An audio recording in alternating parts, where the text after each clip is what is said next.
terjawab oleh sesi 2 dari Pak Sagala, jadi pertanyaan-pertanyaan itu tidak perlu lagi saya ajukan. Jadi mungkin ada beberapa pertanyaan yang ini pertanyaan praktis saja. Ada yang mengatakan bahwa Alkitab berkata memang dosa yang tidak bisa diampuni menghujat Roh Kudus. Jadi pertanyaannya kira-kira contohnya seperti apa Pak? Menghujat Roh Kudus. Iya, ada beberapa pandangan tentang apa itu menghujat Roh Kudus. Yang saya pahami adalah, saya yakinnya adalah pandangan berikut. Jadi kalimat di Matius itu adalah Tuhan sedang memberikan kerja Tritunggal. Allah Bapa di perjanjian lama datang, ditolak. Allah Anak di perjanjian baru datang. Nah ini mereka mau menolak lagi. Maka dia berkata, anak manusia masih bisa diampuni. Tetapi kalau nanti Roh Kudus datang, ditolak lagi, maka berarti Allah Tritunggal Bapa, Anak, Roh ditolak. Tidak ada lagi kesempatan untuk bertobat. Jadi saya melihat ini secara totalitas Allah ditolak. Itulah menghujat, melawan, tidak menerima sampai akhir. Allah. Ya. Karena Bapa ditolak, Yesus datang. Yesus ditolak, Roh Kudus datang. Kalau Roh Kudus diterima, pengampunan terjadi. Kalau Roh Kudus pun ditolak lagi, maka tidak ada pengampunan. Jadi bukan soal Bapa atau Yesus lebih rendah dari. Oke. Terima kasih. Di sini dikatakan Roh Kudus tinggal di dalam kita. Jika kita sudah meninggal, apakah Roh Kudus tetap tinggal dalam kita? Dalam kenyataannya kalau kita sudah meninggal, ya maka jasad kita dikubur dan kita yang sesungguhnya kembali kepada Bapa, ya. Dan kita waktu bersama Bapa di surga, Roh Kudus juga ada di surga. Dan itu tidak jalan kuburan. Yang dikubur itu jasad kita, ya. Dan yang sesungguhnya Tuhan berkata, hari ini yang kau bersama aku di Firdaus. Baik, saya undang satu orang yang mau bertanya, acungkan tangan, dia bisa langsung berdiri, ya ada di belakang sana. Tolong sampaikan pertanyaan dengan singkat dan jelas, sebutkan namanya juga, dari mana. Silakan berdiri, ada mic di depan sini, di tengah-tengah sini ada mic.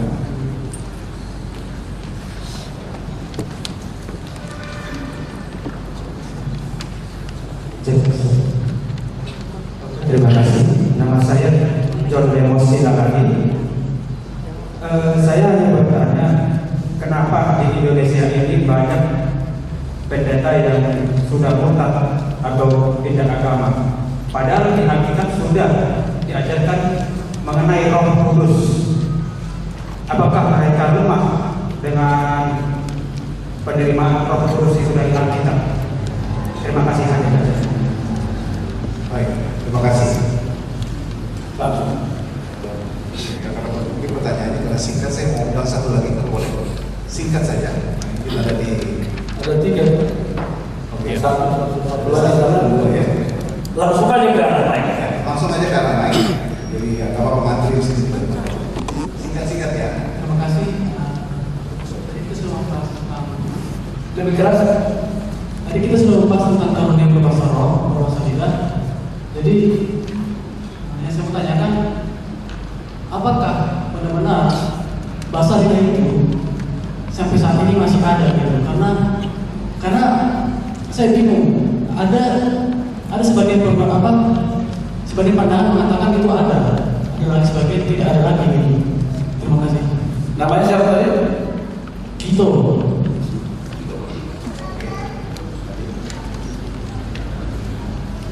Ya, terima kasih. Nama saya Agus. Saya mau bertanya. Tadi Bapak menjelaskan tentang pasal. Tadi di 1 Korintus pasal 14 ayat 2 kalau nggak salah tadi. Dari mana?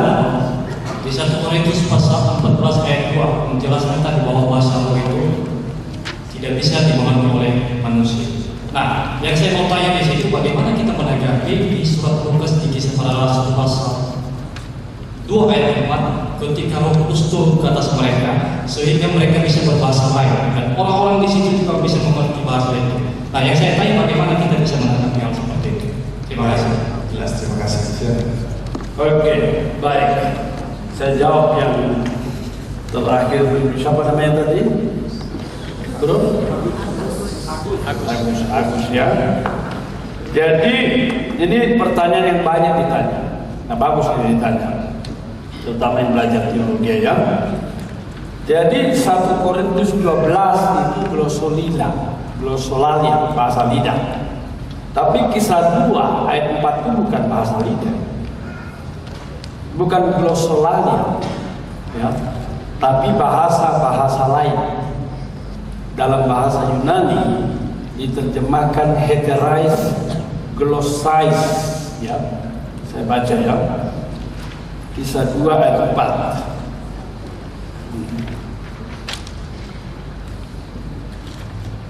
Ya, jadi kai eklepsetan pantes imatos hagiu kai santo lalein speak heterais glossais, heterais different, heteros glossais, jadi bahasa-bahasa yang berbeda. Katos to pneuma edidu, sebagaimana Roh telah memberikan kepada mereka. Jadi Kisah 2 ayat 4, kalau semua yang belajar teologi mengetahui ini bukan bahasa lidah. 1 Korintus 12 yang mengatakan ini bahasa lidah, dia nggak ngerti Alkitab. Ini adalah bahasa yang bisa dimengerti persis. Mereka mengerti. Itulah sebabnya justru bagus. Kisah Rasul pasal 2, dalam kenyataannya mereka adalah rasul-rasul. Mereka rasul-rasul seperti kita tahu, bisa rasul-rasul berbahasa apa? Istete kataros ya? Istete apa tadi? Moria. Istete Moria. Coba bahasa apa rasul-rasul? Bahasa apa rasul-rasul berbicara?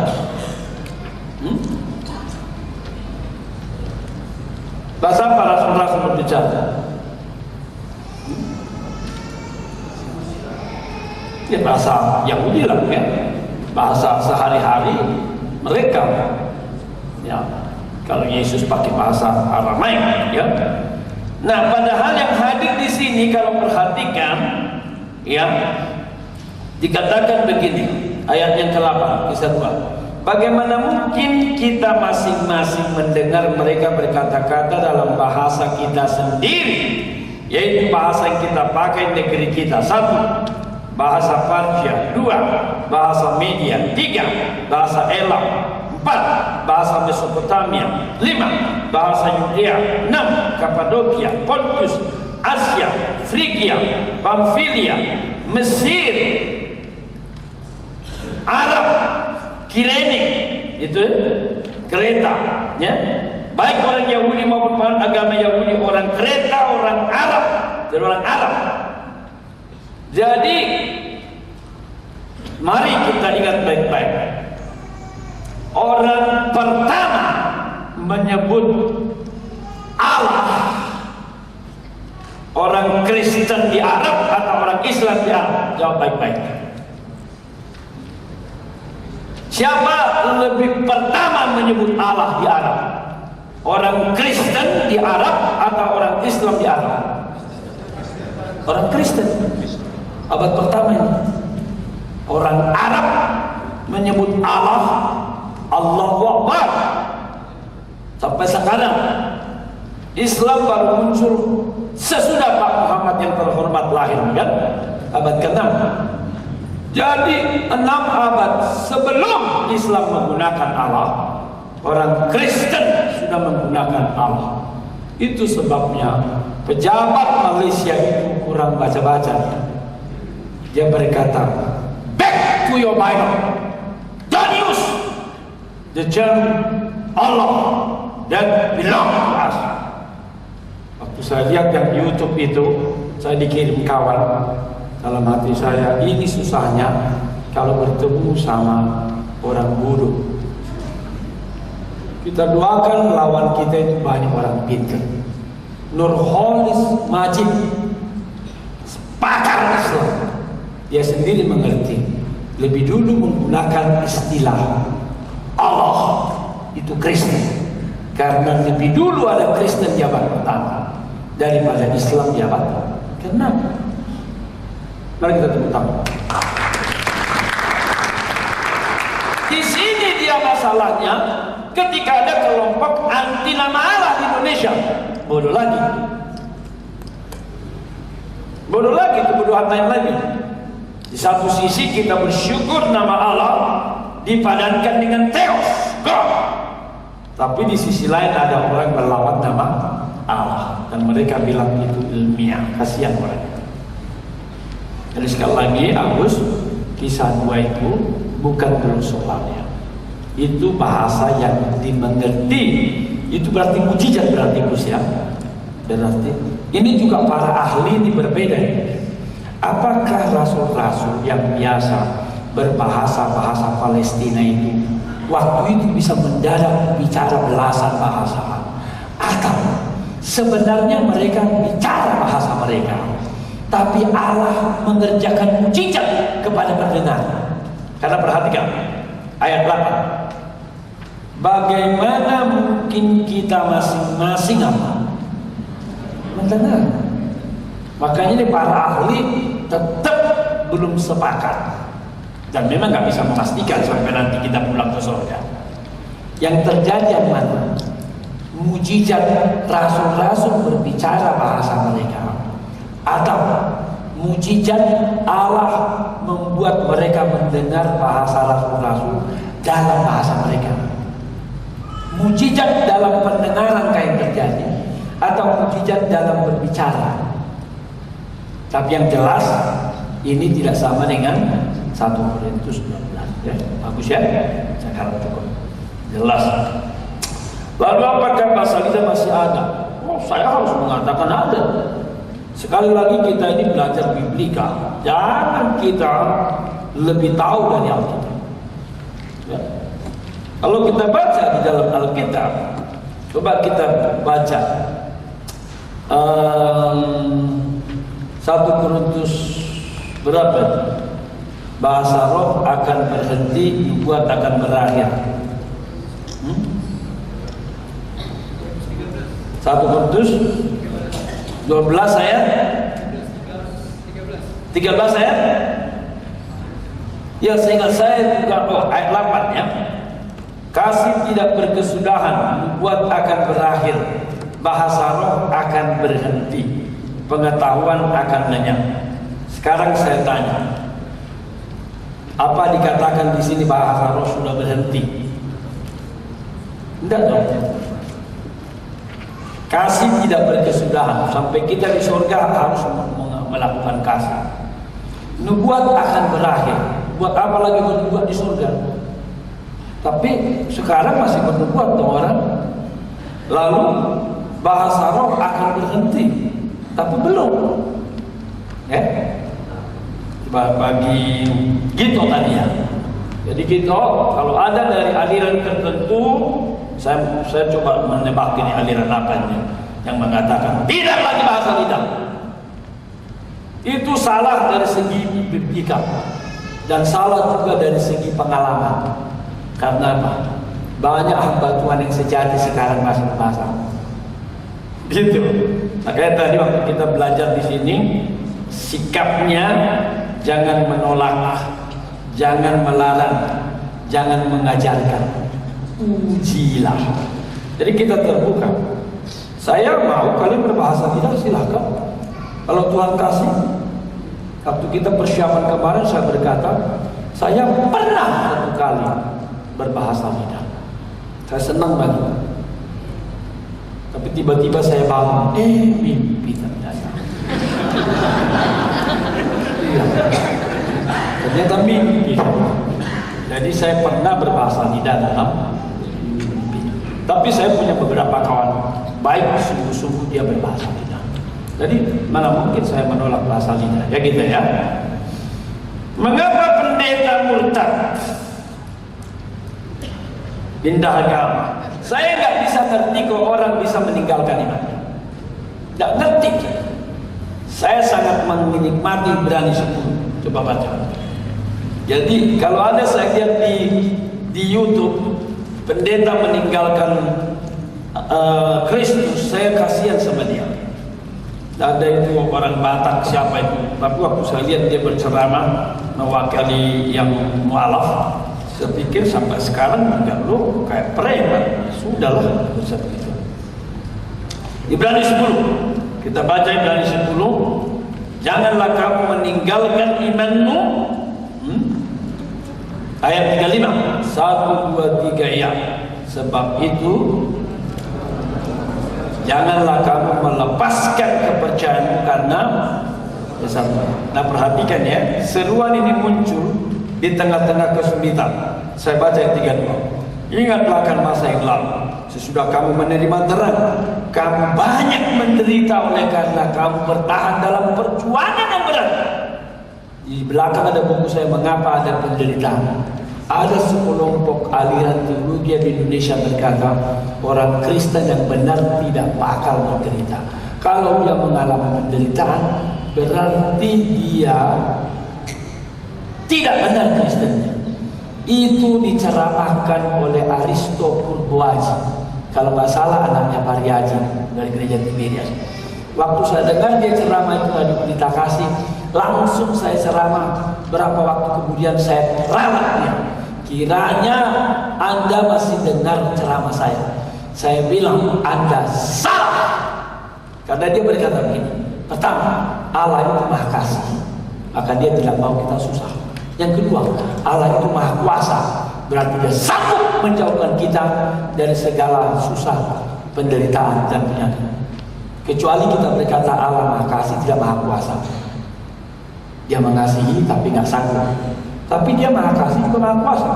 Jadi dia kasih, mau, dan dia mampu. Sehingga kalau kita masih menderita, pasti ada dosa. Tapi lihat ini, ingat akan masa lalu, sesudah kamu menerima terang, kamu banyak menderita karena kamu bertahan dalam perjuangan yang berat. Baik waktu kamu dijadikan tonton oleh cercaan penderitaan, waktu kamu mengambil bagian dalam penderitaan mereka yang diperlakukan sedemikian. Memang kamu telah turut mengambil bagian dalam penderitaan orang hukuman. Ketika hartamu dirampas, kamu menerima hal itu sukacita, sebab kamu tahu bahwa kamu memiliki harta yang lebih baik dan yang lebih menetap sifatnya. Maka yang 35, sebab itu jangan kamu lepaskan kepercayaanmu, karena besar upaya yang menantinya. Apa artinya seorang mempelihara seluruh dunia tapi hilang jiwanya, kata Tuhan Yesus. Jadi saya harap dari generasi kita yang ikut pembinaan seminar siang, pagi sampai sore ini, kita memperluas jaringan kerajaan Allah di Indonesia di gereja masing-masing. Amin. Jadi pendeta boleh meninggalkan imannya, tapi orang percaya sungguh-sungguh teruskan sebarkan iman. Karena memang pendeta itu tidak jaminan, kan? Kalau Judas saja sudah meninggalkan imannya demi oleh uang, maka jangan terlalu kecewa kalau ada pendeta yang melakukan hal yang sama. Orang pertama dipastikan masuk neraka adalah pendeta, yaitu Judas. Orang pertama yang dipastikan masuk surga adalah penjahat yang di sebelah kanan Yesus. Inilah misteri ini. Betul? Yang udah pasti masuk surga itu yang sebelah kanan Yesus.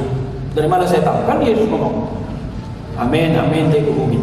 Sesungguh-sungguhnya aku berkata kepadamu, hari ini engkau bersama aku di Firdaus. Itu jemaat biasa yang mengakui dosanya pada saat terakhir. Yesus ingat akan aku kalau kau datang sebagai Raja. Hari ini aku berkata kepadamu, sesungguh-sungguhnya kau bersama aku di Firdaus. Pasti. Tapi sebaliknya kepada Judas dia berkata, anak manusia memang akan mati, tapi binasalah dia yang melaluinya anak manusia diserahkan. Itulah Judas. Jadi ini semua hikmat bagi kita Bapak Ibu sekalian. Saya tidak terlalu ngotot harus pendeta teman saya. Kalau ada teman saya seperti Pak Sukumorang, Pak Putar-Putar, puji Tuhan. Tapi saya tahu, bisa juga Tuhan pakai. Bukan pendeta teman saya membangun kerajaan. Ya, yang Tuhan pakai memelihara pendeta Elia itu adalah janda di Sarfat, bukan? Masih kan itu? Iya, Tuhan janda. Jadi mari kita jangan lihat dia pendeta atau bukan pendeta. Puji Tuhan, dia pendeta berarti ada urapan. Kalau dia benar, puji Tuhan, teman kita pendeta, ada nilai plus. Seperti yang Roh Kudus Huta ini, pendeta Pak Saribu langsung berkata, "Aman, saya jadi panitia. Saya siap membantu pelatihan majelis 21, 22, 23, 24." Bagus. Dan saya dengar dia sudah datang ke STT Trinity 2 minggu lama. Saya berkata, kalian sambut ya, kalian terima. Mudah-mudahan doa kita terjawab. Kita bisa memberikan istri kepada Pak Pendeta. Kita doakan ya. Loh, di KPD banyak Injil, juga banyak istri. Kita siap membawa kerajaan surga. Amin. Saya sudah menjawab pertanyaannya kan? Ya, ada satu lagi dari 1 Korintus 14 di ayat 2 dikatakan bahwa bahasa roh tidak ada seorang pun yang mengerti. Tapi di ayat 27 harus ada orang yang bisa menafsirkan. Terima kasih. Di ayat 27 itu begini. Jika ada orang yang berbahasa lidah, berdoa juga supaya ada orang lain yang dikaruniakan.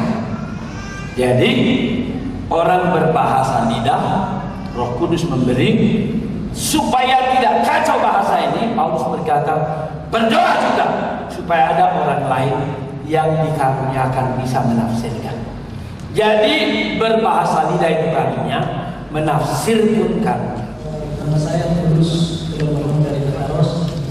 Saya mau bertanya, sebagaimana yang Bapak katakan tadi bahwa roh itu hanya roh yang mendiami diri manusia atau orang percaya. Jadi yang mau saya tanyakan bahwa roh Tritunggal itu apakah berbeda seperti dalam Kisah Rasul juga bahwa roh Yesus, seperti ada roh Yesus, ada roh Kudus, bahwa dia akan mencegah rasul-rasul itu menggunakan Injil. Jadi yang saya mau tanyakan bahwa dalam Yohanes 14 ayat 23 juga bahwa ketiga-tiganya itu akan menjadi dalam diri orang percaya. Jadi yang saya mau tanyakan seperti yang Bapak katakan tadi bahwa hanya roh itu yang mendiami orang percaya. Terima kasih. Lalu pertanyaannya, apakah roh itu adalah roh Yesus, Roh Kudus? Ya, kalau seperti yang Bapak katakan tadi bahwa hanya roh yang mendiami diri orang percaya, berarti apakah ketiga-tiganya itu roh Allah Bapa berbeda dengan roh Yesus dan roh Kudus atau Roh Kudus? Nah, sementara yang Bapak katakan tadi, yang Bapak jelaskan tadi bahwa roh itu hanya, siapa tahu nggak jelas jawaban saya, jangan bertinggal-tinggal. ya, Jadi kan Tritunggal Bapa, ya, Anak, Roh Kudus, ya, oke.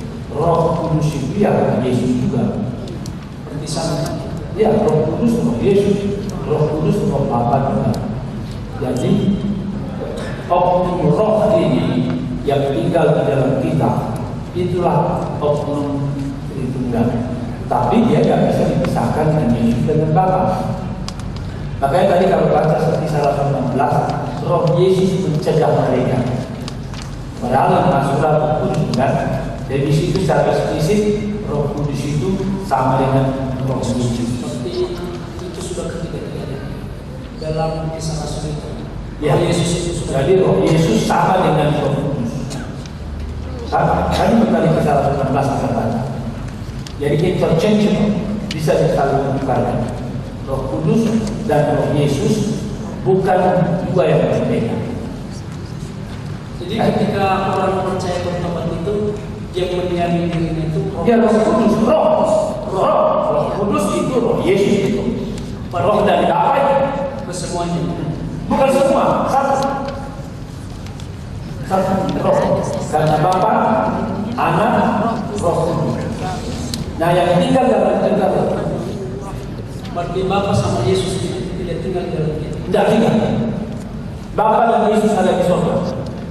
Ya, biar saya baca dulu Yohanes 14 ayat 23 begini firman Tuhan. Jawab Yesus, jika seorang mengasihi aku, ia akan menuruti firman-Ku, dan Bapa-Ku akan mengasihi dia, dan kami akan datang kepadanya dan diam bersama-sama dengan dia. Dalam tempat Roh Kudus, betul. Berarti kan kami itu kan kata diam juga, Pak. Iya, kami berarti Roh Kudus tidak dipisahkan dengan Bapa dan Anak. Jadi di dalam Roh Kudus janji jalan. Ya.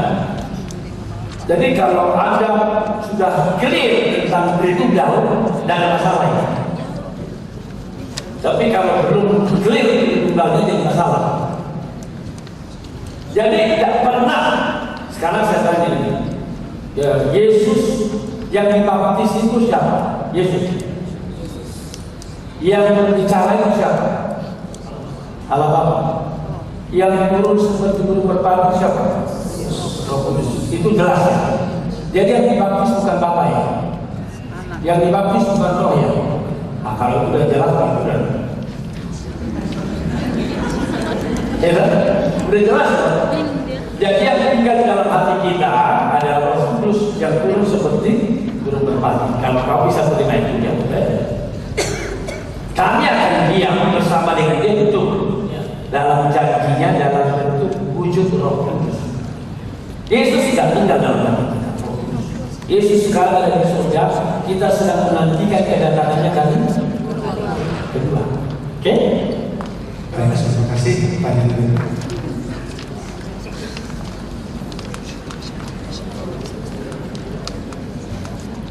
Terima kasih atas pertanyaan diberikan. Ada 3 hal yang ingin saya sampaikan tapi singkat. Yang Ini Pak Regan ya? Regan. Ya, Pak Regan. Tapi bukan saya Regan. Saya sudah jelaskan. Ya, Saya kebetulan darah yang mengatakan saya darah Manado Minahasa. Tapi lain di lahan Kalimantan. Tadi saya pertama ingin menanggapi tadi tentang pendeta yang pindah agama. Kebetulan saya beberapa bulan yang lalu di stasiun kereta api Senen mau ke Surabaya. Saya duduk kereta, saya bertemu dengan rombongan orang Islam yang kelihatannya mereka Islam yang benar dan bukan yang ekstrem atau yang apa. Dia mengatakan begini, saya lupa apakah pendeta atau orang awam. Dia mengatakan ada yang menjadi apa istilahnya kalau pindah ke agama Islam.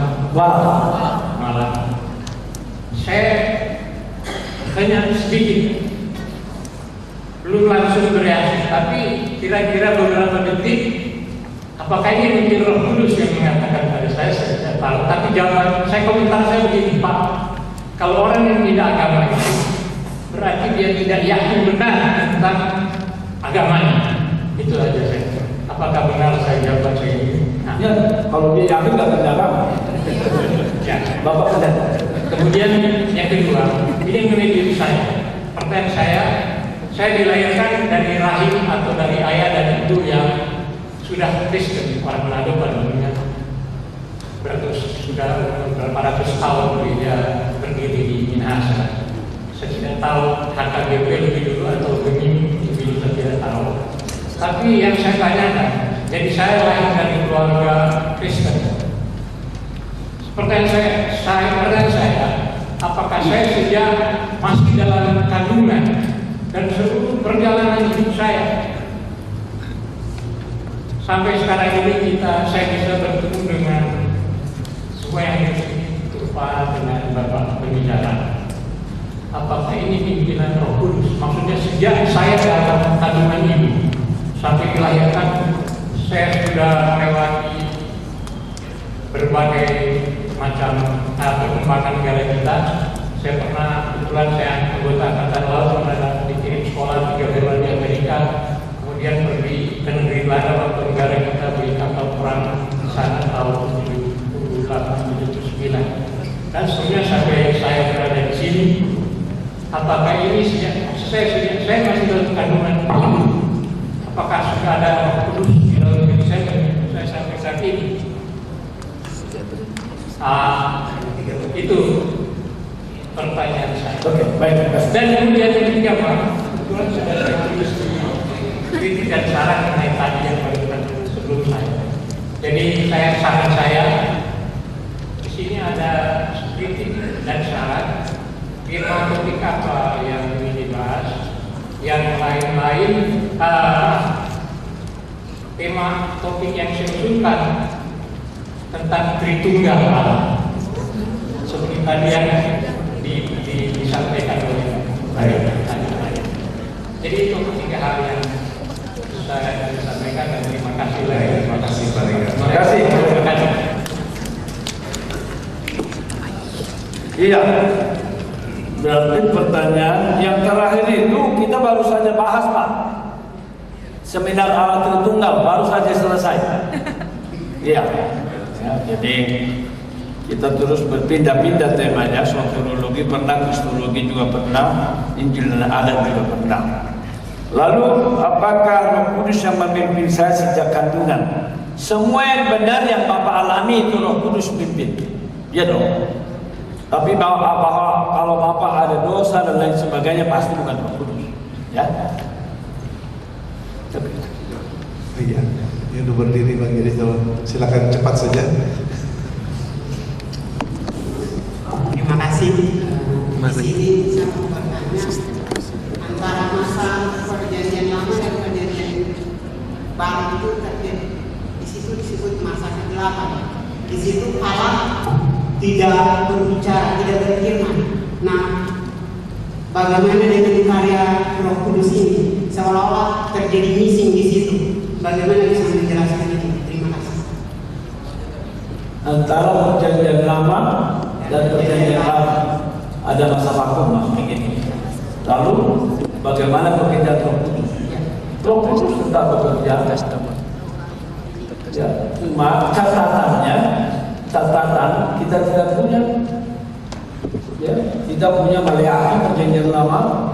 Habis itu ada sekitar berapa ratus tahun masa vakum. Baru perjanjian baru ditulis kira-kira tahun 50-an mulai ya, 50-an sampai 100. Jadi di antara kitab Maleakhi sampai tahun 50 itu ada masa vakum.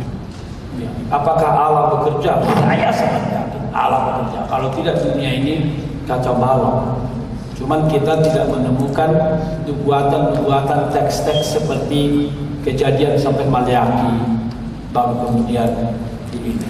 Ya, apa yang terjadi dengan itu?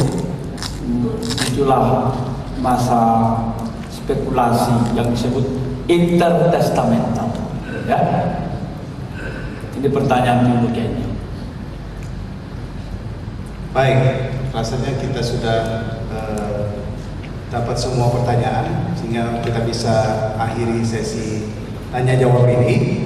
Izinkan saya menyampaikan beberapa poin yang saya anggap penting. Yang pertama, setelah kita mendengarkan tadi pemaparan dan juga tanya jawab, tentunya saya pribadi sangat diberkati lewat tanya jawab dan juga lewat pemaparan yang tadi disampaikan oleh Pendeta Sagala. Tapi yang pertama yang saya sampaikan adalah bahwa memahami siapa Roh Kudus itu menjadi sangat-sangat penting. Utamanya juga memahami apa yang dilakukan oleh Roh Kudus. Nah, pemahaman yang benar ini juga merupakan pekerjaan Roh Kudus. Pemahaman yang benar yang boleh kita alami adalah pekerjaan Roh Kudus. Dan Roh Kudus jugalah yang kemudian akan membuat hidup kita memahami apa yang sebenarnya dikehendaki oleh Tuhan. Dan seperti tadi Pak Sagala bilang bahwa hidup di dalam Roh Kudus itu adalah hidup yang paling bahagia. Saya kira ini poin yang juga sangat penting, karena kalau kita datang hanya untuk memahami Roh Kudus dari segi kognitif kita, hanya pengetahuan saja, maka kita mungkin hanya menjadi orang-orang yang pintar tapi tidak mengalami, tidak juga mengalami kebahagiaan yang sesungguhnya. Yang kedua, pemahaman yang benar tentang bahasa roh, baptisan roh, dan juga pemenuhan roh seperti tadi, seperti yang sudah kita banyak diskusikan, dan pertanyaan-pertanyaan yang saya harap sudah terjawab, ataupun paling tidak kalau kurang mantap jawabannya. Ini menjadi momen penting ke depan supaya kita lebih banyak lagi belajar dan mau mendalami hal-hal yang penting ini. Tapi kemudian tidak menjadikan kita menjadi sombong rohani, lalu menjudge orang-orang yang lain yang mungkin punya pemahaman-pemahaman yang tanda kutip keliru. Dan ini kemudian menjadi penting supaya kita menjadi orang-orang yang punya hikmat Allah untuk membukakan kebenaran kepada semua orang. Oleh karena itu, seperti tadi juga ada Pak Rega boleh menyarankan topik-topik. Kalau ke depan kita akan lakukan lagi seminar pembinaan iman seperti ini, adalah menjadi juga tanggung jawab kita untuk mengajak orang-orang lain untuk datang dan kemudian memahami apa yang kita nikmati dari sepanjang pagi hingga pada sore hari ini. Kita sangat bersyukur karena ada seorang hamba Tuhan yang hadir di tengah-tengah kita yang boleh membagikan apa yang Tuhan sudah ajarkan selama ini. Saya paham bahwa Pak Sagala ini belajar bukan saja ketika sekolah teologi, tapi mungkin pelajaran paling berharganya didapat waktu dari kampus dulu. Jadi beliau adalah orang yang memang belajar dalam jangka waktu yang sangat panjang. Kita bersyukur, kita beri aplaus yang meriah buat. Terima kasih.